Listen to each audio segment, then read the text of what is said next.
4절까지입니다. 제가 읽도록 하겠습니다. 손에 막대기를 가지고 시내에서 매끄러운 돌 5을 골라서 자기 목자의 제구 곧 주머니에 넣고 손에 물매를 가지고 블레셋 사람에게로 나아가니라. 블레셋 사람이 방패 든 사람을 앞세우고 다윗에게로 점점 가까이 나아가니라.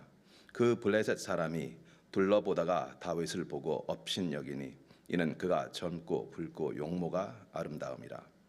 블레셋 사람이 다윗에게 이르되 내가 나를 개로 여기고 막대기를 가지고 내게 나왔느냐 하고 그의 신들의 이름으로 다윗을 저주하고 그 블레셋 사람이 또 다윗에게 이르되 내게로 오라 내가 내 살을 공중의 새들과 들짐승들에게 주리라 하는지라.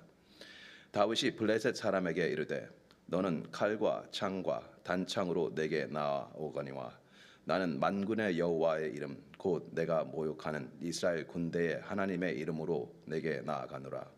오늘 여호와께서 너를 내 손에 넘기시리니 내가 너를 쳐서 내 목을 베고 블레셋 군대의 시체를 오늘 공중의 새와 땅의 들짐승들에게 주어 온 땅으로 이스라엘의 하나님이 계신 줄을 알게 하겠고 또 여호와의 구원하심이 창과 칼에 있지 아니함을 이 무리에게 알게 하리라. 전쟁은 여호와께 속한 것인즉 그가 너희를 우리 손에 넘기시리라. 블레셋 사람이 일어나 다윗에게로 마주 가까이 올 때 다윗이 블레셋 사람을 향하여 빨리 달리며 손을 주머니에 넣어 돌을 가지고 물매로 던져 블레셋 사람의 이마를 치매 돌이 그의 이마에 박히니 땅에 엎드려지는지라. 다윗이 이같이 물매와 돌로 블레셋 사람을 이기고 그를 쳐 죽였으나 자기 손에는 칼이 없었더라. 다윗이 달려가서 블레셋 사람을 밟고 그의 칼을 그 칼 집에서 빼어내어 그 칼로 그를 죽이고 그의 머리를 베니 블레셋 사람들이 자기 용사의 죽음을 보고 도망하는지라. 이스라엘과 유다 사람들이 일어나서 소리 지르며 블레셋 사람들을 쫓아가와 에그론 성문까지 이르렀고 블레셋 사람들의 부상자들은 사하라임 가는 길에서부터 가드와 에그론까지 엎드려졌더라.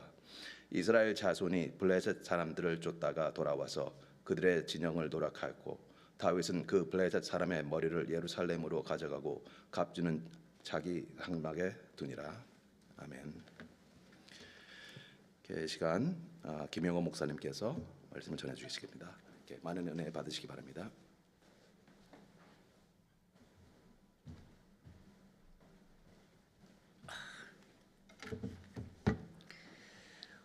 혹시 이 가운데 삼국지를 읽어보신 분들 계시나요? 들어보세요. 삼국지. 내려주세요. 저도 고등학교 시절 밤을 새워가면서 읽은 기억이 있습니다. 그 한나라 마렵의 황건족 토벌을 위해서 유비, 간우, 장비가 도원에서 그 형제를 맺죠. 이걸 도원의 결의형제라고 부릅니다. 거기에 제갈공명이 가세하면서 그 총나라가 만들어지고 그 다음에 위, 오 이 세 나라가 각축전을 벌리지요. 특히 그 중에 유비의 형제인 관우 긴 수염을 흩날리면서 적토마를 타고 또 칼은 청룡 언월도라는 이 칼을 이 창을 휘두르면 위풍당당한 모습입니다. 중국인들에게는 그 영웅 중에 하나지요. 이 삼국지에서는 전투를 할 때 그 양 진영이 이렇게 대치하고 있는 가운데 전면전은 잘 벌리지 않습니다. 그냥 대표 장수를 보내서 싸움을 합니다. 대표 장수가 이기면 진 쪽은 모두 이긴 쪽에 항복을 하게 되고 이긴 쪽에 군사가 되어버립니다. 특히 간우가 이런 대표자 전투에서 두각을 드러냈습니다. 차를 따려놓고 차가 씻기 전에 그 관우가 전투에 나가서 적장을 목을 베어 가지고 돌아와서 그 차를 마시지요. 관우를 대적할 만한 장수가 그때 없었습니다. 오늘 본문에도 이런 대표자 싸움, 전쟁이 나오고 있습니다. 이런 대표자 싸움은 고대 근동에서는 일어나지 않는 싸움 양상입니다. 이런 전투의 유형은 그 바다 건너 헬라인들, 그릭 민족들 사이에서 일어나는 보편적인 싸움의 형태인데, 블레셋과 이스라엘 사이에 이런 유형의 전투가 일어났습니다. 아마도 이런 전쟁이 일어나게 된 이유는 블레셋과 이스라엘이 대치하고 있는 골짜기, 엘라 골짜기가 좁고 급격한 경사를 이루고 있었기 때문에 전면전을 벌이기에는 양측 모두가 더 어렵기 때문이었을 겁니다. 블레셋 족속에서는 대표자로 골리앗이 선발되었습니다. 이스라엘 족속에서는 다윗이 선발되어서 이 엘라 골짜기에서 한판 붙었습니다. 다윗이 골리앗을 이김으로써 이스라엘이 블레셋을 꺾고 이겼습니다. 오늘 이 사건이 오늘 우리 시대에 그리스도인들에게, 특별하게 이곳 로이드 아일랜드 중앙교회 교인들에게 주시는 교훈이 무엇일까요? 골리앗이라는 블레셋 장수의 위용을 한번 보십시오. 굉장하지 않습니까? 키가 6규빗 한 뼘이니 미터제로 환산한다면 약 283cm 되는 거인입니다. 여기 2m 되시는 분 계시나요? 없죠? 다 1m 70, 80 되는데 2m 83이에요, 키가. 이 거인이 또한 중무장을 하고 있습니다. 머리에는 노투구, 몸에는 갑옷을 걸쳤습니다. 다리에는 구리, 노수로 된 각반을 찼습니다. 그리고 노수로 된 단창을 하나 갖고 있고, 또 창날이 긴 쇠로 되어 있는 창도 가지고 있습니다. 거기다가 골리앗 앞에는 골리앗을 보호하기 위한 방패도 있었습니다. 이 방패 든 소년이 있었고, 큰 방패가 이렇게 골리앗을 보호하고 있었습니다.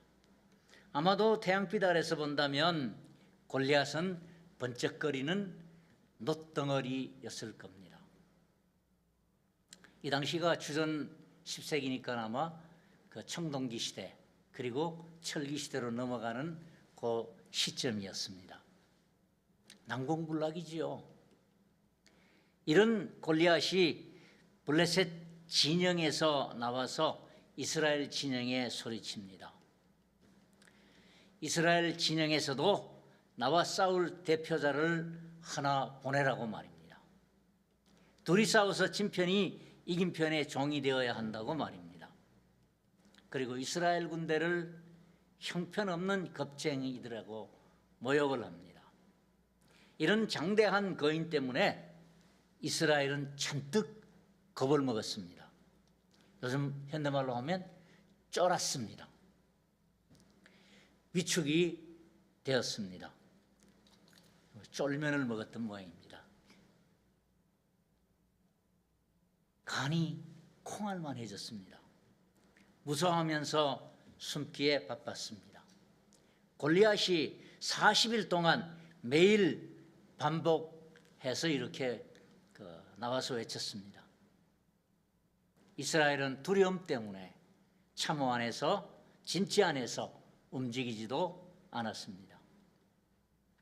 옛 성도들의 대적이었던 블레셋 장수 골리앗은 오늘날 예수 믿는 우리들에게는 무엇을 가리킬까요? 유형론적으로 이해한다면 골리앗은 사탄을 가리킵니다. 사탄과 블레셋 군대는 사탄의 졸개인 악령들을 가리키겠지요. 사탄과 그의 졸개들이 현대교회 주위에 진을 치고 교회에 싸움을 걸어오고 있습니다. 우리들이 이룬 현대문명과 현대문화 속에 사탄과 그의 부리는 어둠의 영은 들어와서 진치고 있습니다. 인간이 만든 모든 조직체와 사회기관과 모든 분야에 우리 눈에 보이지 않는 모습으로 들어와 있습니다. 기회만 있으면 교회와 하나님의 백성을 삼키려고 합니다. 걸핏하면 진화론을 들먹이면서 하나님의 존재를 부인하기도 하지요. 또 인간이 만든 훈련과 인간의 교육 제도를 가지고서도 인간이 완전하게 될 수 있다고 주장합니다. 교회는 그리고 성서는 우리들에게 인간이 죄인이기 때문에 하나님의 도움이 없이는 결코 구원을 받을 수 없다는 진리를 선포합니다. 사탄은 그거 거부합니다. 또한 사탄이 몇몇 파시스트, 히틀러나 무솔리 같은 이들의 삐뚤어진 마음을 가진 자들을 사용해서 세계대전을 일으켰고 그 결과로 얼마나 많은 죄 없는 사람이 죽었어요. 유대인들은 600만, 독일 자국의 인구는 800만 죽었거든요. 이 한 사람의 이 터무니없는 생각 때문에. 교회를 타락시키기 위해서 돈이 최고라는 이 만모니즘을 교회 밖 사람들이나 또 교회 안 성도들에게까지도 마음속에 심어 놓았습니다. 뭐니 해도 돈이 최고라고. 그래서 많이가 되는 모양입니다. 요즘 우리들이 사는 동네는 또 어때요? 동성연애 합법화되어 있지요? 성경은 한 남자가 한 여자와 결합해서 한 가정을 이루도록 하나님이 이렇게 성서에 알려주었지만은 근데 사탄은 그거 부정하지요? 참 많이 활동하고 있습니다. 사탄은 참 악합니다. 그리고 어두워요. 그리고 또 강합니다. 이러한 사탄의 공격에 대해서 하나님의 백성인 교회가 제대로 대항하지 못하고 있습니다. 왜 그럴까요? 골리앗을 대적할 만한 장수가 이스라엘 측에는 없었습니다. 왜 없었을까요? 영적인 권세를 잃어버렸기 때문입니다. 이스라엘 백성을 지휘하고 있는 사울 왕이 성령의 기름 부음을 몰수당하였기 때문입니다. 사울 용사 중에 용사입니다. 근데도 꼼짝 못해요. 왜? 권세를 잃어버렸기 때문에. 사무엘상 16장 14절에는 여호와의 영이 사울에게서 떠났다라고 기록해 주고 있습니다. 사울 왕이 왕으로 부름을 받기 위해서 받아서 사무엘에게서부터 기름을 부름 받았을 때 성령이 그에게 크게 임하였습니다. 성령으로 말미암아 그는 새 사람이 되었고 왕으로 취임하여서 암몬 족속을 치고 블레셋을 치고 아말렉을 정복하면서 왕권을 행사했습니다. 그러나 아말렉 정복 과정에서 사울 왕이 하나님의 말씀을 불순종하면서 하나님으로부터 버림을 당하게 됩니다. 그 버림당함의 결과는 함께하던 성령이 사울을 떠나 버리게 됩니다. 성령이 사울을 떠난 상황 속에서는 영적인 권위가 나타날 수가 없습니다. 그렇게 그런 지도자의 지휘를 받고 있는 이스라엘 군대도 무력하게 될 수밖에 없었습니다. 참 이상한 일이죠. 사울 희화에 있는 사울의 아들 요나단은 다윗과 같은 용사 중에 용사입니다. 요나단도 꼼짝을 못했습니다. 왜냐고요? 수장인 사울이 영적인 권세를 잃어버렸기 때문에 그렇습니다. 40일 동안 골리앗이 엘라 골짜기에 나와서 이스라엘 하나님을 모욕하면서 이스라엘 군대를 깔보는데도 이스라엘은 진지에 숨어서 나오지 못하는 수치를 겪고 있습니다. 지역교회마다 이 담임 목사님들 또 교역자들 참 중요합니다.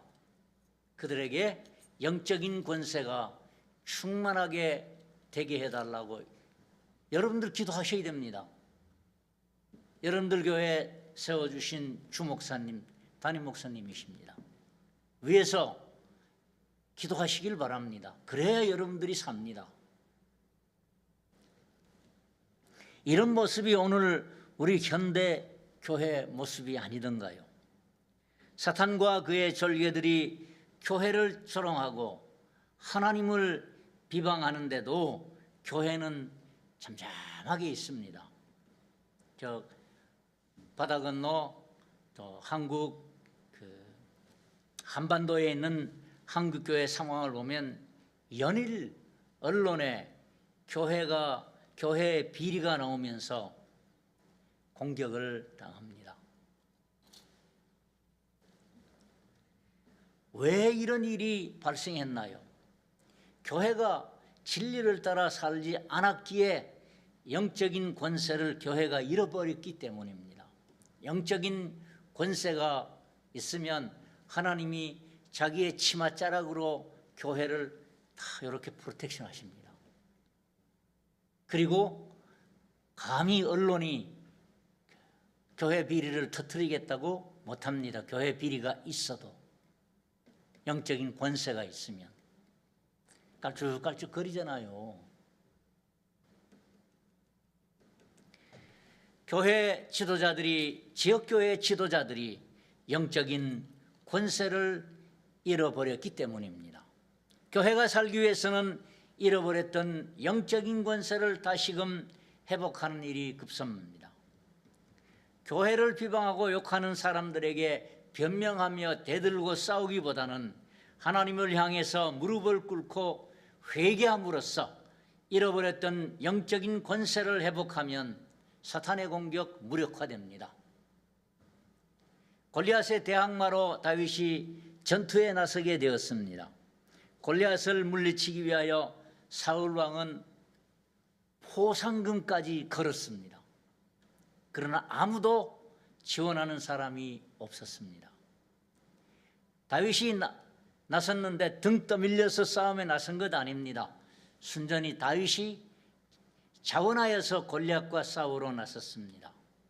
골리앗이 하나님과 하나님의 군대를 모욕하고 있었기에 여호와의 분노가 다윗에게 일어나서 골리앗과의 싸움을 자청한 겁니다. 상식적으로 비교한다면 다윗은 골리앗의 적수가 못 됩니다. 사울 왕도 다윗에게 너는 소년이고 골리앗은 어려서부터 용사라는 사실을 들어서 다윗이 골리앗의 적수가 되지 못함을 이야기하지요. 그러나 다윗은 자신이 목동 시절에 사자와 곰과도 싸워본 적이 있었고 하나님이 자신을 그 싸움에서 건져주셨음을 언급하면서 하나님께서 능히 자신을 이 골리앗에게서부터 건져주실 것을 말하지요. 이윽고 사울 왕이 허락하자 다윗은 시냇가에서 매끄러운 돌을 골라 주머니에 넣습니다. 몇 개를 넣었지요? 이거는 성경 퀴즈 할 때 잘 나와요. 5개를 고릅니다. 5개. 손에 물매를 가지고 골리앗과 싸우기 위해서 엘라 골짜기로 갔습니다. 다윗이 가진 것은 물매와 물맷돌 5개와 그리고 막대기를 가지고 있었습니다. 원래 목자들이 이 꼬꾸란 지팡이와 또 여기 한 1m 되는 막대기를 가집니다. 이 막대기는 어디에 쓰는가 하면 늑대와 같은 야생동물과 싸울 때 쓰는 무기입니다. 1m 정도 되는데 이 막대기 끝에 뾰족한 쇠붙이, 이 창날처럼 쇠붙이가 붙어 있습니다. 근데 다윗이 왜 그거 들고 나갔을까요? 막대기. 뭐죠? 물맷돌과 물매만 들고 나오면 되는데 왜 이걸 들고 나갔을까요? 골리앗을 속이기 위해서입니다. 골리앗의 경계심을 풀어놓기 위해서 말입니다. 다윗이 들고 나오는 짝대기를 보더니만 그 다음에 골리앗이 오만하게 그럽니다. 네 나를 개 취급하면서 짝대기 들고 나왔냐고. 그래서 방패를 치웁니다.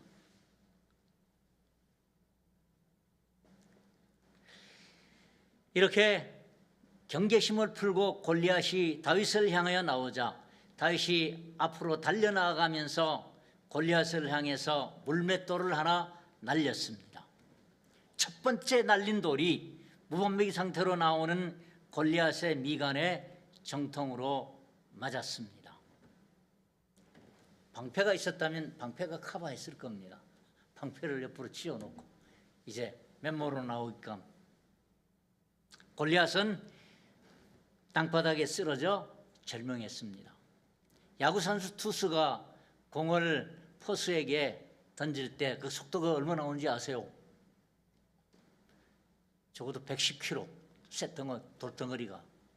근데 물매는 더 빨라요. 얼마나 강력한 무기였겠어요. 이게 미간에 정통으로 맞았습니다. 다윗이 달려가서 골리앗이 가지고 있는 무기로 골리앗의 목을 베었습니다. 이스라엘 군대가 진지에 나와서 사기를 잃은 블레셋 군대를 추격하여서 대파하였습니다. 누가 보아도 골리앗이 이길 것 같았지만은 다윗이 이겼습니다. 무엇 때문에 이겼습니까? 다윗의 물맷돌 날리는 기술 때문에 이겼습니다. 다윗이 눈 감고 돌렸나요?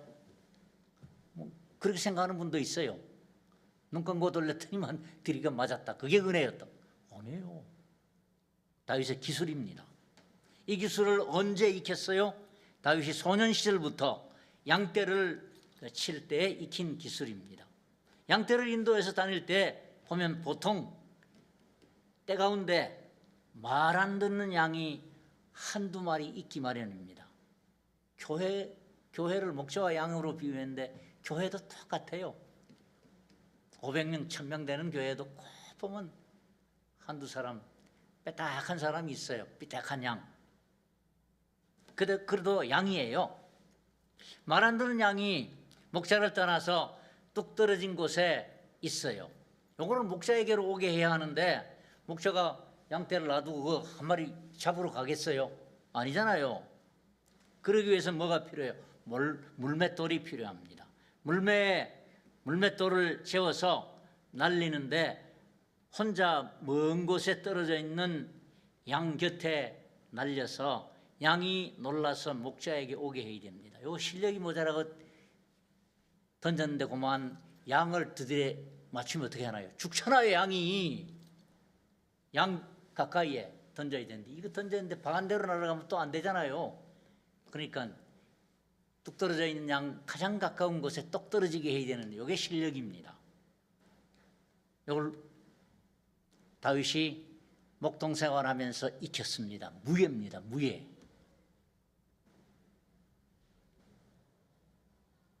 목동 시절부터 익혔습니다. 그래서 그는 시냇가에서 매끈한 조약들 몇 개를 골랐어요? 5개를 고릅니다. 5개를 고른 이유는 적어도 내가 하나를 이 5개 가운데 하나는 맞출 수 있겠다. 몇 퍼센트예요? 확률 20% 가지고 골리앗의 이마에 조약돌을 맞추었습니다. 다윗이 목동 시절 물맷돌 날리는 기술이 장차 골리앗을 죽이기 위한 목표를 설정하고 연마한 기술이던가요? 전혀 아닙니다. 그는 목동 본연의 의미를 다하기 위하여 연마한 기술입니다. 그런데 소시에 익힌 그 기술이 다윗을 왕으로 올리는 디딤돌 역할을 했습니다. 골리앗을 죽이고 난 다음 일개 목동이었던 다윗이 뭐예요? 사울 왕보다 더 높은 찬사를 받아요. 사울은 천천히요, 다윗은 만만이라고.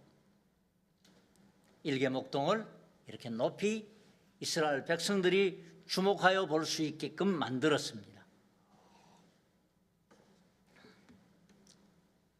이 사건을 통해서 다윗은 온 이스라엘에 알려지게 됩니다.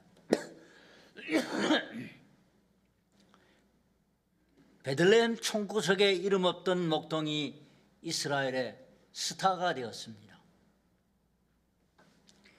요 골리앗과의 싸움은 하나님이 만드신 사건입니다. 뭐 하려고?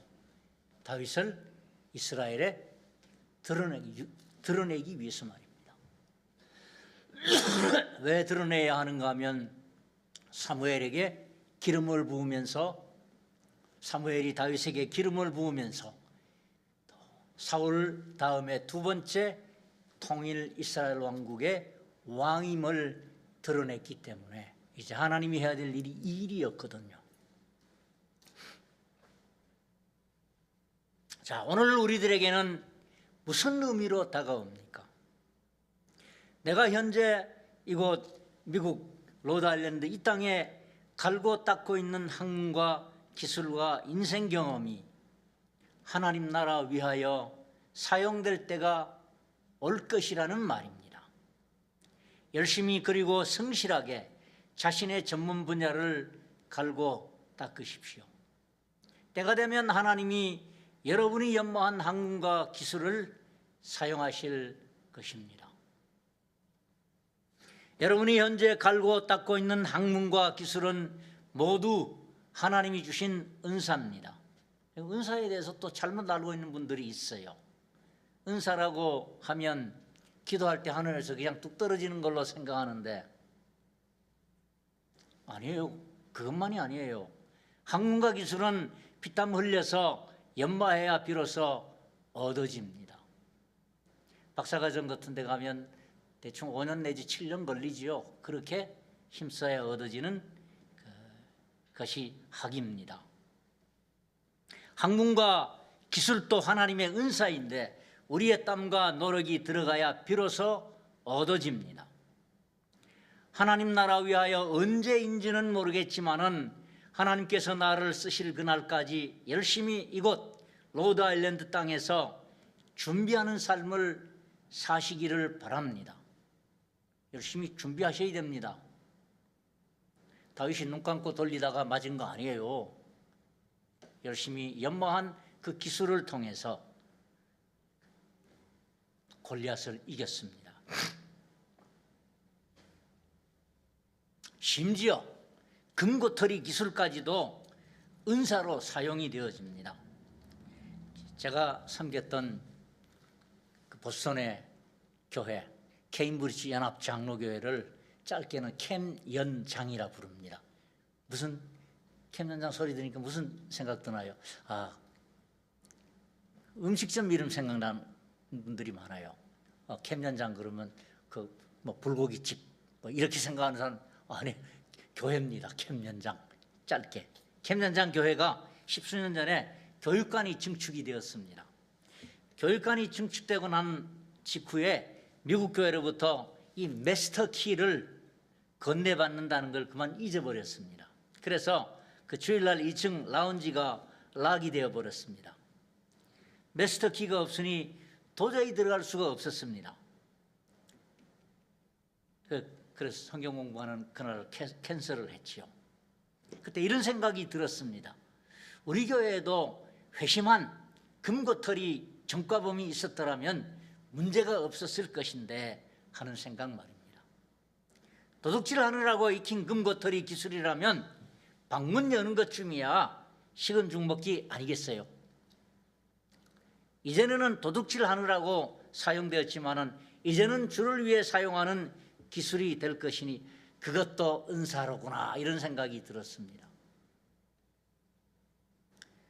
금고털이 기술도 은사라고 한다면 오늘 우리들이 이곳 미국에서 하게 될 모든 경험들은 장차 하나님 나라를 위해서 크게 유용하게 사용될 것입니다. 그렇지 않아요? 하나님이 나를 쓰실 때를 바라보면서 힘써 준비하시길 바랍니다.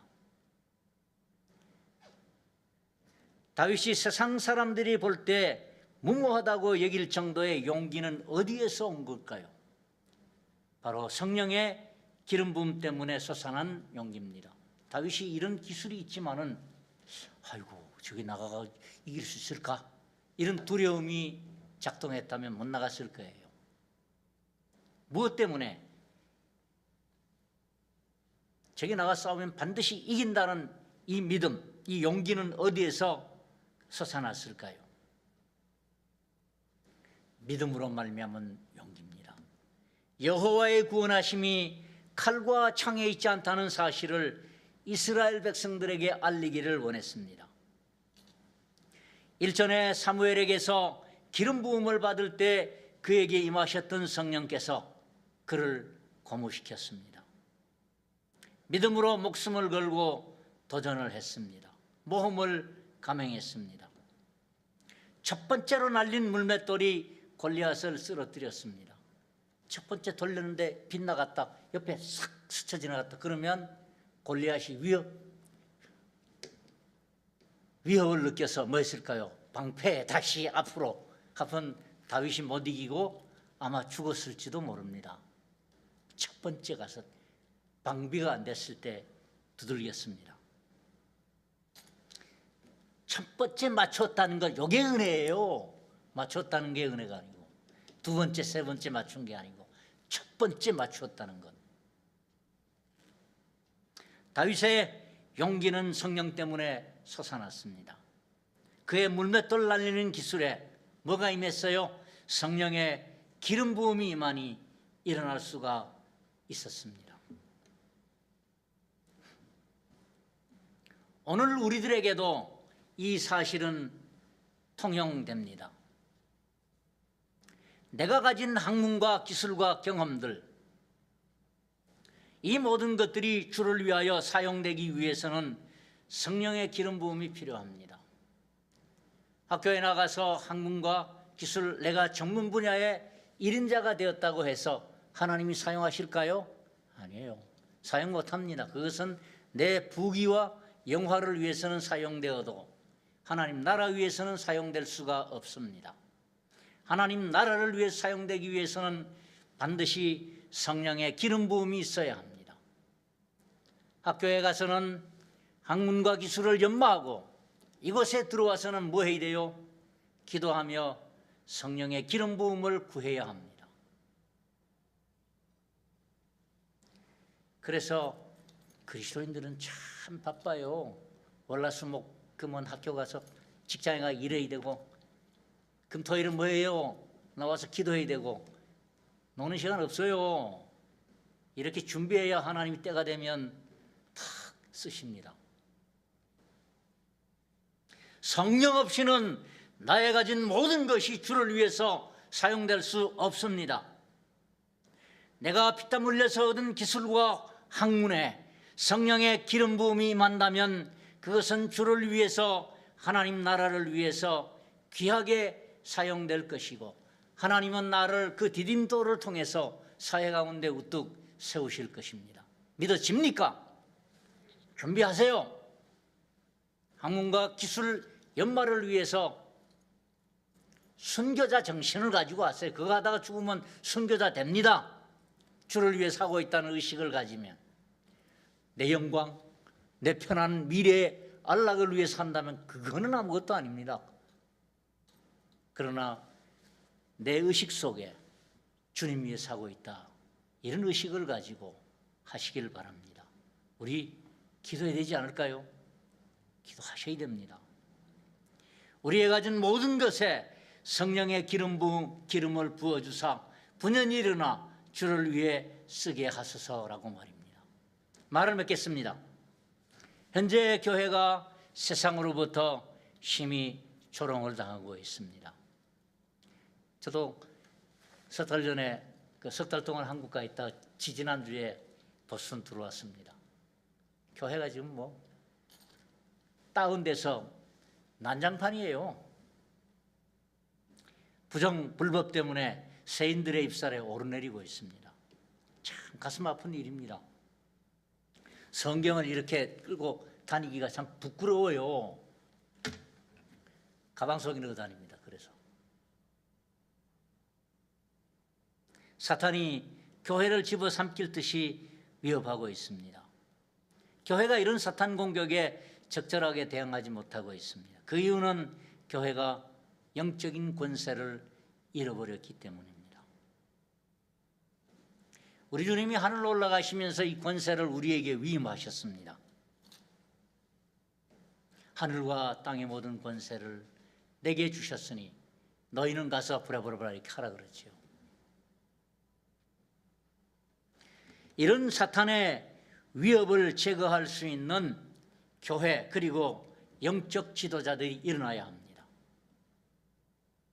다윗과 같은 인물이 로드아일랜드 중앙교회에서 우후죽순 일어나게 되기를 바랍니다. 뭐가 아멘이 없으시나요? 아멘 하시죠. 속으로 아멘 하지 말고 큰 소리로 교회가 떠날 듯이 아멘 하고 그렇게 행하십시오. 다윗과 같은 인물을 필요로 하고 있습니다. 다윗의 물매와 물맷돌 참 초라하지만은 중부장한 골리앗을 물리쳤습니다. 참 골리앗의 입장에 보면 코미디 같은 무장, 코미디. 근데 이겼잖아요. 오늘 우리들도 이곳 보스턴 땅에서 하나님이 쓰실 때를 위해서 학문과 기술 익히고 있습니다. 피땀 흘려 준비하십시오. 나를 위해서가 아니라 주를 위해서. 그리고 우리의 학문과 기술 위에 성령의 기름 부음이 임하기를 기도하고 바라십시오.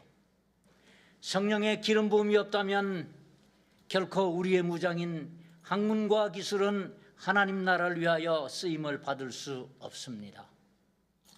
그러므로 학교와 일터에 가서는 자기 분야의 1인자가 되기 위해서 노력을 경주하기 바라고, 금요일, 토요일, 주일날은 교회로 돌아와서 성령의 기름 부음을 힘써 구하기를 바랍니다. 기도하겠습니다. 아버지 하나님, 은혜를 감사합니다. 이곳 로드아일랜드 중앙교회에도 다윗과 같은 인물들이 우후죽순 일어나도록 축복해 주옵소서.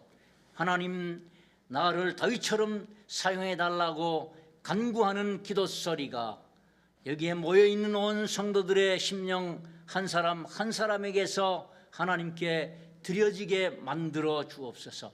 그리고 일어나 이제 학문과 기술을 연마하여서 그 분야의 제1인자가 되고 또 그 위에 기도하면서 성령의 기름 부음이 임하여 우리 하나님이 즐겁게 그리고 귀하게 사용하여 주옵소서. 세상이 점점 어두워져 가고 있는 이때 사탄과 그 어둠의 영들이 활개를 치고 있습니다. 우리 하나님, 다윗과 같은 인물을 찾아주셔서 우리 모두 다윗과 같은 그러한 귀한 인물로 이 시대에 사용받다가 저 영원한 천국에 올라가 주님의 얼굴을 대면하도록 축복하여 주옵소서.